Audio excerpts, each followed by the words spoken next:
Oxford Bookworms, Stage 2. The Death of Karen Silkwood by Joyce Hannam. Read by Danica Fairman. Published and copyright Oxford University Press, 1996. Chapter 1. The Accident. It was dark. Nobody saw the accident. The small white car was found on its side by the bridge. A river ran underneath the road there, and the car was lying next to the bridge wall, below the road. Inside the car was a dead woman. Her name was Karen Silkwood, and she was 28 years old. It was November 13th, 1974. How did the car come off the road? Why was it on the wrong side of the road? Why was it so far from the road? There was nothing wrong with the car.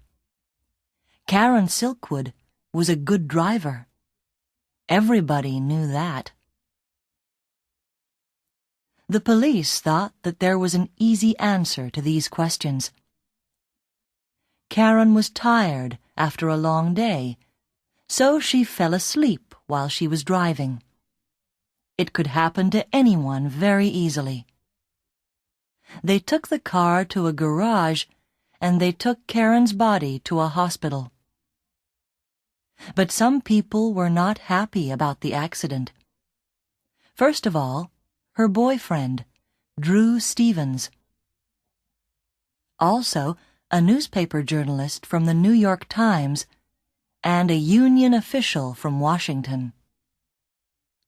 These three men were waiting for Karen on the night of the accident. She was bringing them some papers and some photographs in a big brown envelope. The papers were very important. The men were waiting for Karen in a hotel room a few miles from the accident. But she never arrived. When they heard about the accident, the men looked for the brown envelope at once. They looked for it inside the white car. They looked for it at the hospital and at the police station. The next morning, they looked all around the wall and in the river, but they never found it. Nobody ever found that brown envelope.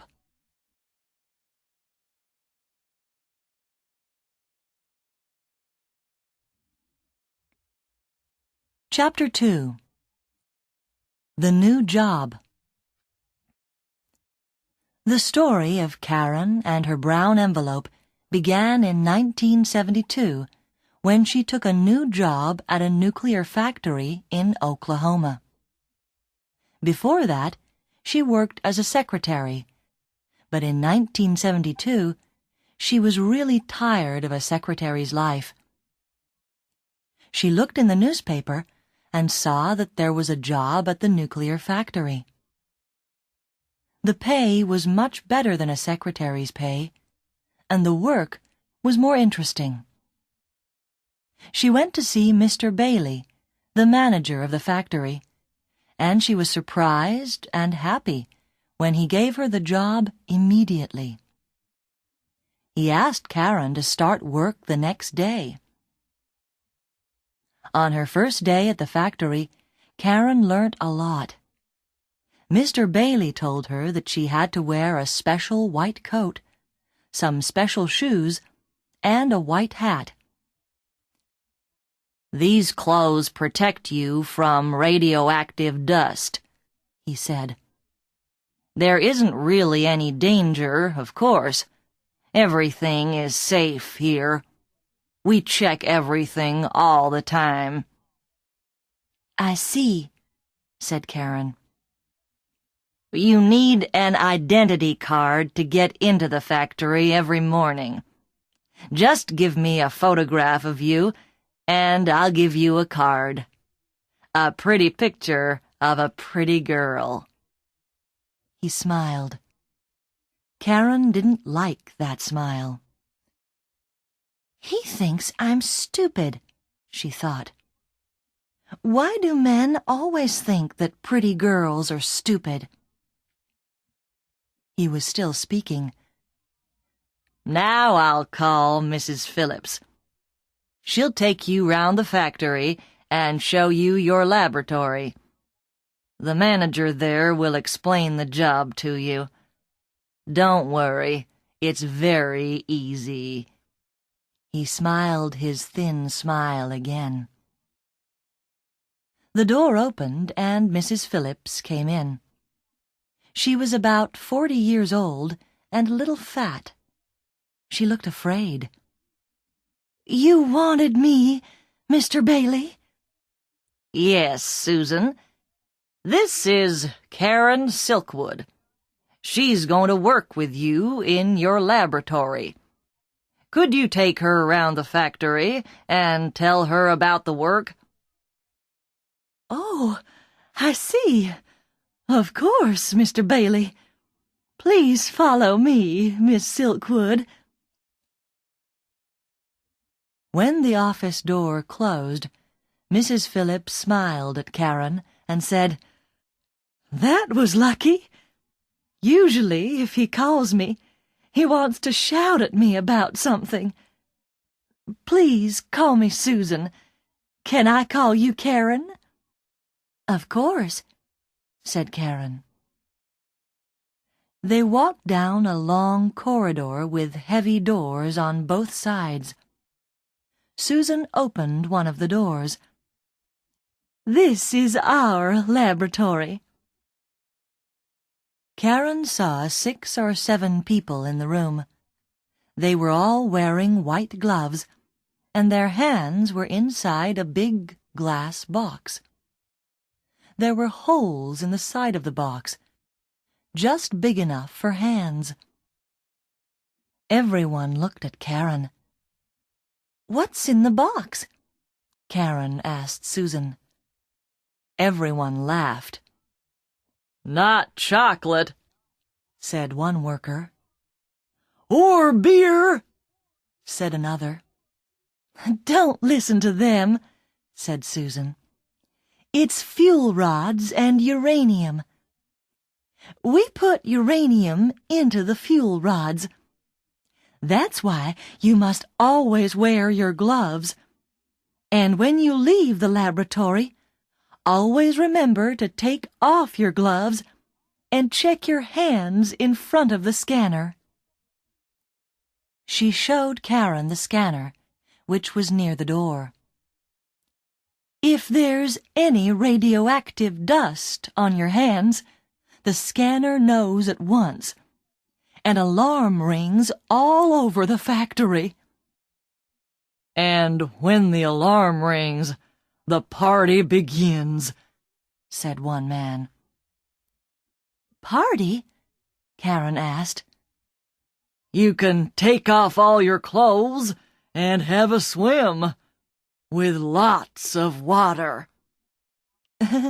"He means they wash you in a shower," said Susan. "It doesn't happen very often." Karen went home happy at the end of the day. She didn't think that the work was difficult, and the money was good. Very good.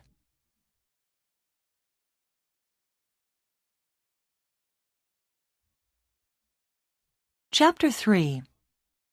Karen and Drew. At first, Karen liked her new job. She was an ordinary, small-town girl who liked ordinary things. A comfortable home, a glass of beer, an evening with good friends. Soon she had some new friends from the factory. She also liked Drew. He worked in another part of the factory, but everyone used the same coffee bar.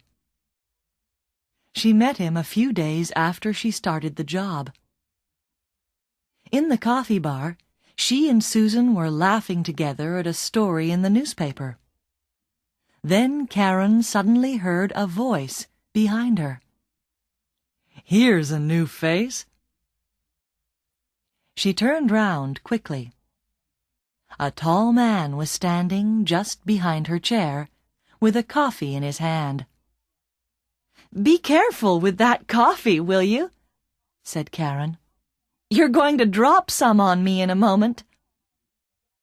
"It's too good to be true. Nobody as beautiful as you ever works in this factory. What about having a pizza with me tonight after work?" Karen wasn't sure what to say. He looked nice, but she didn't know anything about him.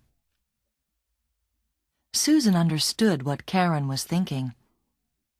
"Don't worry, dear. It's only Drew. He's big and he doesn't talk much, but he's not dangerous." Drew laughed. "Thanks, Susan. I'll buy you a coffee every day this week for that." He turned to Karen. "Can I buy you a pizza or not? What do you say?" Karen smiled. "I never miss a free meal." When Karen arrived at the restaurant that evening, Drew was already there. He stood up when she came in and gave her a big, friendly smile. Karen thought of Mr. Bailey's smile. How could two smiles be so different? Karen found that it was very easy to talk to Drew. He listened to what she said, and they laughed at the same things. It was like talking to her favorite brother. In the next few weeks, they spent a lot of time together. Everyone at the factory saw how happy they were. Life was going well for Karen.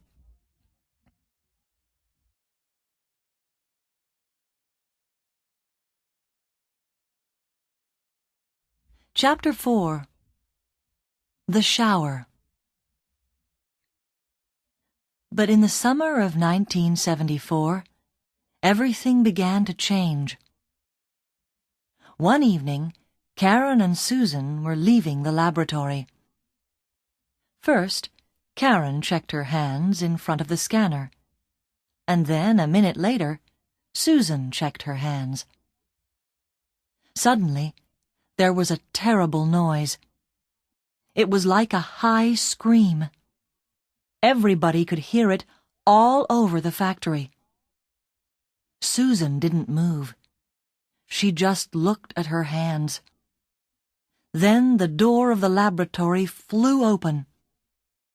Two men in white coats ran in and took Susan by the arms. Before Karen could do anything, they pulled Susan through the door. The terrible noise of the alarm was still going. Karen shouted, "Where are you taking her?" Nobody could hear. Nobody answered. Suddenly, the noise stopped. Karen turned to the other workers. "Where will she be?" "In the shower room." Karen ran out of the laboratory and along the corridor to the shower room. Inside the room, Susan was screaming. Karen pushed open the door. Susan had no clothes on, and the two men were showering her from head to foot, in her eyes, inside her ears, everywhere. The water hit her body like stones. "Stop that!" shouted Karen. "You're hurting her." "Not as much as radioactive dust can hurt her. One very small piece could kill her," shouted back one of the men. 10 minutes later, they stopped the shower. Susan's face was as white as snow, and she was shaking with cold. The men checked her body again with a hand scanner. "Okay, you're clean now. put your clothes on. In 5 minutes, we'll come back and take you to the medical center for more tests." They left. Susan looked at Karen. "They say I'm clean. Outside, perhaps. But what about inside? How much radioactive dust is in my body? Am I hot?" Her voice was quiet and tired. Suddenly, she looked old.